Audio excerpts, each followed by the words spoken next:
আগামী বিশ্ব ইজতেমার তারিখ ঘোষণার পর থেকেই তাবলিগ জামাতের দুটি পক্ষের মধ্যে শুরু হয় পাল্টাপাল্টি বক্তব্য। এরপর এই দুই গ্রুপের মধ্যে সংঘর্ষ ঘটে। মূলত 17 ডিসেম্বর দিবাগত রাত 3টার দিকে তাবলিগ জামাতের দুই গ্রুপের মধ্যে সংঘর্ষ হয়। এতে প্রাণ হারায় 4 জন। সূরা নিজামের পক্ষ থেকে বলা হয়েছে সাতপন্থীদের হামলায় তাদের 4 জন নিহত হয়েছে। এরপরই তারা নানাভাবে বিক্ষোভ করেন এবং যারা এই হামলার সাথে জড়িত তাদের গ্রেফতারের দাবি জানান। অর্থাৎ সূরা নিজামের তরফ থেকে সংবাদ সম্মেলন করে দুটি কর্মসূচি ঘোষণা করেন। এর মধ্যে একটি ছিল 10 জানুয়ারি দেশব্যাপী বিক্ষোভ এবং আগামী 25 জানুয়ারি ওলামাদের একটি সম্মেলন হওয়ার কথা রয়েছে।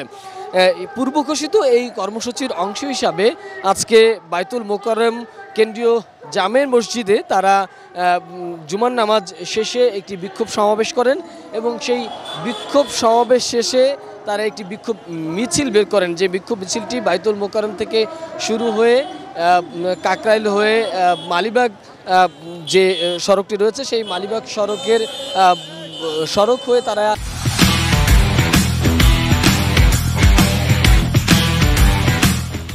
শান্তিবাগ এসে এই বিক্ষোভ মিছিলটি শেষ করেছেন এবং এখানে তারা দোয়া মোনাজাত করেন।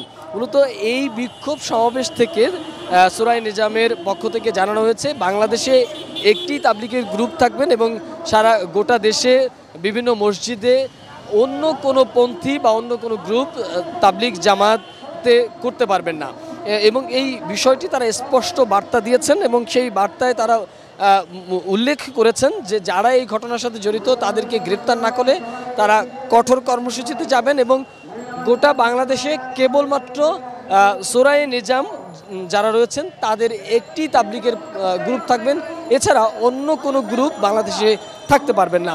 মূলত দুই পক্ষের এই পাল্টাপাল্টি সংবাদ সম্মেলন, পাল্টাপাল্টি বক্তব্য এরপরই কিন্তু আসলে পরিবেশ উত্তপ্ত হয়ে ওঠে এবং সর্বশেষ সূরা নিজামের পক্ষ থেকে জানানো হয় যে আগামী যে বিশ্ব ইজতেমা সেটি কেবলমাত্র সূরা নিজামের যে বিশ্ব ইজতেমা রয়েছে 31 ফেব্রুয়ারি সেটিই হবে, কিন্তু সাতপন্থীদের কোনো ইজতেমা তারা করতে দেবেন না।